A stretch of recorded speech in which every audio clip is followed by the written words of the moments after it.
பிள்ளை போயிட்டு பொம்பளை பிள்ளை வந்தாத்தான் கலன்னு இருக்கேன். நம்மளை பார்க்கல கடுப்பா இருக்கும். பல்லு வலி வரும், கால் வலி வரும், தலைவலி வரும், நீர் கடுப்பு வரும், தூக்கம் வரும். அதனால உள்ள போயிட்டு பொம்பளை பிள்ளை வர சொல்ல என்பதை தெரிவித்து கொண்டு எங்களது கலைப்பணியை என்னதே எல்லாம் என் தம்பியெல்லாம் ரொம்ப ரொம்ப உற்சாகமா இருக்காங்க. லேடிஸை பார்க்கறதுக்கு ரொம்ப ஆர்வமா. என் தம்பி அவர் தான் ஊர்ல வந்து பொறுப்பு கணக்கு வழக்கு. அப்படியா? கணக்கு வழக்கு பார்க்குற பெருசு இல்லை. அப்புறம் 50 ரூபா குடிச்சுன்னா கேட்பேன், 50 ரூபா எப்படி வந்துச்சு, சரி எப்படி போனுச்சு, டீ குடிச்சதெல்லாம் எழுதியிருக்கேன், அது 30 காசா. கோயில் நிலையில எங்க ஊர்ல சொல்லுவாங்க, என்ன சொல்லுவாங்க, எந்த கணக்குக்கு நான் வரல, கோயில் திருவிழாக்கே நான் போறது இல்லை கண்டிப்பா என்பதை தெரிவித்துக் கொண்டு எங்களது கலைப்பணியை நாடகம் ரொம்ப சிறப்பாக எல்லாரும் அமைதியா இருந்து, ஏன்னா நம்ம நாடகத்தை நம்ம ஏரியா வந்து நல்லா நாடகத்தை ரசிக்கக்கூடிய பகுதி. சரியா ஒரு 12:20க்கு வள்ளி வந்துருவாங்க. ஒரு 1:30க்கு 1:45க்கு நாரதர் வந்துருவாரு. 3:45க்கு முருகன் வந்துருவாரு. 5:45க்கு சாமான்களை வேலையில் ஏற்ற ஆரம்பிச்சிருவோம் என்பதை தெரிவித்துக் கொண்டு எங்களது கலைப்பணியை எனது துவங்கின. தயவு செய்து நான் வளர்த்த தம்பி அண்ணே எல்லாரையும் கும்பிடு கேட்குறேன். வண்டியில் போகல ரொம்ப கவனமாக பார்த்து பாதுகாப்பாக போங்க. ஏன்னா வாழ்க்கையில் பாதுகாப்பு முக்கியம். ஏன்னா நம்ம சரியாகத்தான் இப்போ எவனா வந்து கவுட்டுக்குள்ளே விடுவேன். ஏன்னா குடிதான் பல குடும்பத்தை கெடுக்கிறது. பார்த்து சூரியெல்லாம் பார்த்து தண்ணி நீ சாப்பிடாத. ஒரு நாளைக்கு 4 ஓட்டு சாப்பிட்றேன், மதியத்துக்கு, காலையில், சாயந்தரம், நைட்டுக்கு. கவுரு கட்டியிருக்காப்ல. கவுரு சும்மா கட்டியிருக்கேன், அங்கிட்டு போய் அவுத்து குடிக்க. வாழ்க்கையில நம்பிக்கையான முக்கியம். எதையுமே வேணாம் அப்படின்னு விட்டா விட்டுலாம். ஆமா சரி சாப்பிடுவோம், ஒரு தொன்னை புத்தியில் சாப்பிட்டா விட்டேன். என்ன குடிதான் இந்த வாழ்க்கையை கெடுக்கிறது. அது மாதிரி நான் வளர்த்த ஆத்தாக்க பெண்கள்லாம் குழந்தை குட்டியில் ரொம்ப பத்திரமா பார்த்து பத்திரமா வச்சுக்கிறேன்னு. ஏன்னா நிறைய ஆள் கல்யாணம் பண்ணி குழந்தையே இல்லாமல் இப்போ வரையில ஒரு வீடியோ பார்த்தேன். வீட்டு வாசல்கிட்ட கொண்டாந்து பணத்தை போடுறாங்க. வீட்டு வாசல் கதவை சாத்தியிருக்கு, வீட்டு வாசல்கிட்ட ஒரு பொம்பளை ஆள் பணத்தை போடுது. பணத்தை போட்டோன்னா நம்ம வீட்டுக்குள்ள வந்து யாராவது திறந்து வந்து நைஸாக எடுக்கிறாங்க, நைஸாக ப்ரே அடிச்சு வைக்கிறாங்க. அந்த பணத்தை எடுத்தோட வண்டி குடங்கி விழுந்துருது. திருட வந்து வீட்டுக்குள்ள போயிடுறேன். பார்த்து ரொம்ப கவனமாக இருங்க என்பதை தெரிவித்துக் கொண்டு, இப்போ எவன் நல்லவன் எவன் கெட்டவன்னு சொல்ல முடியாது. கண்டிப்பாக நல்லா இருப்பேன், நம்மளோட பழவேன், நீங்கள் தான் செல்ல என் வயிறுன்னு சொல்லுவேன், நமக்கு அவன் தான் ஆப்பே வைப்பேன். ஆனால் இந்த நாட்டில் நல்லா இருந்தாலும் பிரச்சனை, நல்லா இல்லைனாலும் பிரச்சனை. கண்டிப்பா இந்த நாடகத்துக்கு பேக்க தூக்கிட்டு கிளம்பிட்டோம்னா ஊரில் பேச ஆரம்பிச்சிருவாங்க. எப்படின்னு பேசுவாங்க?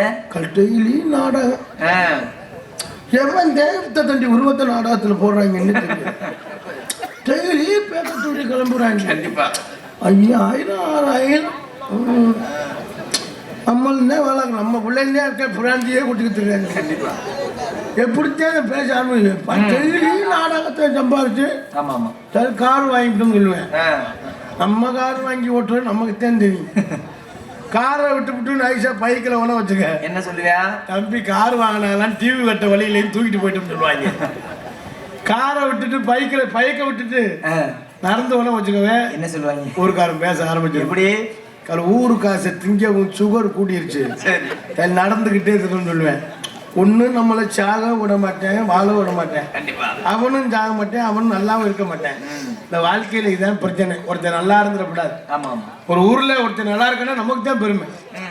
அப்படி நினைச்சோம்னா வாழ்க்கையில எப்பவுமே நல்லா இருப்பேன் என்பதை தெரிவித்துக் கொண்டு, எங்களை ஒவ்வொருத்தையும் கஷ்டப்பட்டு எவ்வளவு துன்பப்பட்டு துயரப்பட்டு வெக்கப்பட்டு வேதனைப்பட்டு என்பதை தெரிவித்துக் கொண்டு, ஏன்னா ஒவ்வொருத்தனும் ஒரு கஷ்டம். ஏன்னா தமிழ்நாட்டில் கஷ்டம் இல்லாததே இல்லை. ஏன்னா கஷ்டம் இல்லாததே இல்லை. அதனால பார்த்து எல்லாரும் கவனமா இருக்க என்பதை தெரிவித்துக் கொண்டு, ஏன்னா இதுக்கு மேலே ரொம்ப பேசக்கூடாது. இந்த இருக்க மாதிரி தம்பி யார் தெரியுமா? யாருன்னு வந்து சச்சின் டெண்டுல்கரா பேட்டு தம்பி. உனக்கு எப்படி தெரியும்? இந்த இருக்க தம்பி வேற தெரியுமா? யாருன்னு போர்வை வச்சிருக்கேன்ல, வந்து ஜடேஜா. அது என்ன ஜடேஜா? அடிச்சாம் பாரு சட சட சடன்னு. என்னத்த ஊத்தறது? அவர் பக்கம் தம்பி பின்னா இருக்க அவ யார் தெரியுமா? யாரு? அவன் தான் தோனி. தோனி. அவர் பக்கம் தம்பி ஊதா சட்டை கொடுக்கல.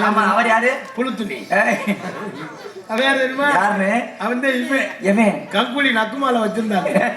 இந்த குரூப்லாம் நல்லா சிரிச்சுக்கிட்டு சந்தோஷமா இருப்பேன். சரி பள்ளிக்கூடம் போகணும்னா நாளைக்கு லீவு, நான் சனி ஞாயிறுலாம் லீவ் விட்டு திங்கக்கிழமை 1 மாசம் இந்த பள்ளிக்கூடம் லீவ் விட்டு 1 மாசம் கழிச்சு போய் பள்ளிக்கூடம் போயில என்ன சொல்லுங்க தம்பியெல்லாம் வேண்டிக்கிட்டே போவாங்க. ஆண்டவனே மாரியாத்தா, முத்தையா ஐயா, கருப்பா, டீச்சர் எப்படியா செத்து போறேன் ஆண்டவனே. யாருன்னா 42 நாள் லீவ் விடுவாங்க. படிப்பு முக்கியம், ஏன்னா கல்வி தான் முக்கியம். நல்லா படிங்க, படிக்க பிடிக்கலைன்னா மரியாதையாக ஆத்தா பெண் சொல்கிற கேட்டுக்கிட்டு ஆட்டுக்குட்டியை வாங்கி மேய்ங்க. எந்த பிரச்சனை நிறைய ஆள் பாவம் அவங்க ஆத்தா பெண் சிட்டைக்கு காசு வாங்கி லோனு காசு வாங்கி அப்படின்னு பண்ணுற ஒரு பக்கம் கடை வாங்கி ஆமாம் ஒவ்வொரு படம் கடை வாங்கி அப்படின்னு படுற பாடு அந்த தாயில பற்றி தான் தெரியும். இப்பவே தம்பி கோயம்புத்தூரில் படிக்கிறான்னு ஆத்தா பெண் பணத்தை போட்டு விடுவாங்க. அவன் கோயம்புத்தூரில் சரக்கு வாங்கி இங்கே கொடுத்துக்கிட்டு இருப்பேன். இவன் சொல்ல நம்மளால மையம் ஹாஸ்டலில் தங்கி படிக்கிறேன். அவன் ரூம் போட்டு பீல் அடிச்சுக்கிட்டு இருப்பேன். ஆமாம், தயவு செய்து பார்த்து கவனமாக இருங்க அன்பு சொந்தங்களே. என்பதை தெரிவித்து கொண்டு ஏன் நேரம் ஆயிடுச்சு. இந்த தம்பி இந்த ஆல்ரவுண்ட்லாம் நல்ல பையன்தான், பழக்க வழக்கத்துல நல்ல பையன்தான். பழக்க வழக்கம் இருந்து எதுக்கு என்னன்னே ஆச்சு? இவனு நானும் 14 வருஷமா பழக்க வழக்கம். கண்டிப்பா இவங்க வீட்டில் சொன்னாங்க, தம்பி நீ தாண்டா ஒரு பொண்ணை பார்த்து கல்யாணம் காட்சியை பண்ணணும். சரி சொன்னவனா பாரு, நம்ம தொண்டி பக்கத்தை நம்புதாள் இருக்குல்ல, ஆமா நம்புதாள், நம்ம ஊர் அந்த ஊர்ல ஒரு பொண்ணை பார்த்தாச்சு. 18 வயசுல கிளிமா. கிளீனா சீட் எடுக்குமானே? நிறைய சீட்டு எடுத்துருக்கு. சரி, இப்பதான் நம்ம சீட்டு எடுக்காம பொண்ணு பார்க்க முடியாது. ஆமா ஆமா, நம்ம பார்க்கறது புதுசா பார்த்துக்கிட்டே புது கிளி அப்படின்னு. 18 வயசுல கிளி மாதிரி ஒரு பொம்பளை பிள்ளை பார்த்து சரி கல்யாணம் பண்ணியாச்சு. கல்யாணம் பண்ணி இங்க சரிவாலைப்பட்டியில முதலிரவு முடிஞ்சிருச்சு. ஓஹோ, மறுபடியும் வராக மாமியா வீட்டுக்கு. சரி, நம்புதாளைக்கு வந்தோம்னா மாறுமையை வந்துட்டான்னு மாமியா திரும்ப திடவனால சமையல். கடல்ல என்னென்ன கிடக்கும், நண்டு மீன் இறாலு கணவாய் சமைச்சு வச்சவனா திங்க தெரியாம தின்னு விட்டேன். அப்புறம் என்னாச்சு? தின்னவனா வரும் வயிற்ற கலக்க ஆரம்பிச்சிருச்சு. சரி, வயிற்ற கலக்கினா மாமியாட்ட போய் பீ வேலை இடம் கேட்க முடியும்? கேட்க முடியும். பக்கத்துல ஒரு பையன் இருக்கேன், அவன்கிட்ட கேட்டிருக்கேன், தம்பி இங்க எங்கிட்டு வெளியே போகலாம். அவன் சொல்லியிருக்கேன், அண்ணன் இங்கிட்ட ஒரு ஆலமரம் ஒன்று இருக்கு, தெப்ப குளம் இருக்கு, அங்கிட்டு போங்க. சரி, இவன் அவசரத்துல மூதை போனேன், வேகமா போனேன், வேட்டிட்டு உட்காந்து வெளியே வந்துட்டேன். அண்ணே அண்ணே கிளம்புறாப்ல ஒன்னே தான் சொல்லிக்கிட்டு இருக்கேன். நீ மாமியா வீட்டுக்கு மறுபடியும் போன இந்த ஊர் தெரியுமா? சொன்னாத்தே பெருமையை சொன்ன. போய் அவசரத்துல வேகமா போயிட்டு வேட்டி எடுத்துட்டு உட்காந்து வெளியே இருந்துட்டேன். வெளியே இருந்துட்டு எந்திரிச்சு நடந்து வந்துட்டு இருக்கேன். சரி, நடந்து விடுதலை உனக்கு ஒரு யோசனை. என்ன யோசனை? இல்லை, நண்டு மீன் இறால் எல்லாம் சாப்பிட்டோமே. ஆமா, கலை எம்புட்டு பீ தான் பேண்டிருப்போம். சரி, எனக்கு உமட்டுறா எம்புட்டு பீ தான் பேண்டிருக்கோம். திரும்பி போய் பார்த்துருக்கேன். சரி, இவன் போய் பார்த்தா பேண்ட பீய காணும். என்னன்னு சொல்ற? போனவன் அவசரத்துல ஆமை மேல பீய பேண்ட. ஐயப்பா, ஆமை சும்மா தாங்க முடியாம இழுத்துக்கிட்டு நடக்க ஆரம்பிச்சிருச்சு. சரி, உள்ள யோசனை பண்ணிட்டேன். காசாட முக்கியம், பேர் தானே. அக்கா அக்கா வந்து ஆமை மேல பீ வேண்டாம் போட்டா இருக்கா. அஞ்சவுக்கு அமுதாக்கா ஆந்தியக்கா போரே காமியா. என்ன சொன்னாட்டே நமக்கு பேர் தான் முக்கியம். கண்டிப்பா நாளை பொண்ணு அட்வான்ஸ் கொடுக்குறேன், மருதமணிட்ட கொடுக்கல என்ன சொல்லுவாங்க? என்ன சொல்லுவாங்க? இந்த ஆமையில பீ வேண்டாம் இல்ல, அந்த ஆல்ரவுண்ட் கொடுங்க. பப்புனி யாரு குண்டா ஒருத்தன் அவனை போடுங்க. ஒரு அடைமொழி இருந்தா போட்டு ஆமை சும்மா தாங்க முடியாம இழுத்துக்கிட்டு நடக்க ஆரம்பிச்சிருச்சு. சரி, உள்ளவே காசான முக்கியம். முடிஞ்சா காசு, ஊரு காசு 70,000. அந்த ஆளு வரி போட நம்ம 70,000 கொத்த அடிச்சுக்கிட்டு போ. நீ ஆமையில பீ வேண்ட தெரியுமா? காசான முக்கியம். பீய வந்து ஆமை இழுத்துக்கிட்டு நடக்க ஆரம்பிச்சிருச்சு. நடக்க ஆரம்பிச்சுன்னா புள்ள வீட்டுக்கு வந்துட்டேன். சரி, வீட்டுக்கு வந்து இருந்த கறி மீன் 2 நாள் மறுபடியும் சாப்பிட்டேன். 2வது ரவுண்டு.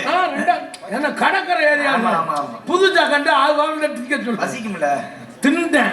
மறுபடியும் வயிற்ற கலக்க ஆரம்பிச்சிருச்சு. பொண்டாட்டி மாமியாரும் கோயிலுக்கு போயிட்டா, புள்ள யோசனை பண்ண ஆரம்பிச்சுட்டேன். என்ன நம்ம வீதா நடக்க ஆரம்பிச்சிருச்சு. சரி, அப்படின்னு நடு வீட்டுல பீய பண்ணிட்டேன். அப்பதான் நான் சொல்லல. ஏய் அண்ணே அழுகுறாப்ல. ஏய் விடுங்க. ஏய் சொல்லு. நீ சொல்ற எனக்கு ஒமட்டு. பீட் சொன்னாலே ஒமட்டு. நடு வீட்டுல பீய பண்ணிட்டா, பொண்டாட்டி மாமியாரும் கோயிலுக்கு சாமி கும்பிட போயிட்டாங்க. சரி, இவன் பீய சுத்தி சுத்தி வர பீ எந்த ஊர்ல நடந்து போயிருக்கு. பீயா போயிருக்கு, பீயா பீ போகாம இருக்க புள்ள யோசனை பண்ணி. என்ன யோசனை? வறுத்து மீன் வைக்கா நல்ல போகல ஓல வறுத்து மீன். அப்ப 4 மீனை கொண்டு வச்சு பீய போயிரு, பீய போச்சா போலையா? எப்படி பீ எந்த ஊர்ல நடந்துருக்கு? போகாம புள்ள யோசனை பண்ணிட்டேன். என்ன யோசனை? அவிச்ச முட்டை வைக்கா நல்ல போகல. 3 முட்டையை கொண்டு வச்சிருக்கேன். பீய போயிரு, பீய போயிரு.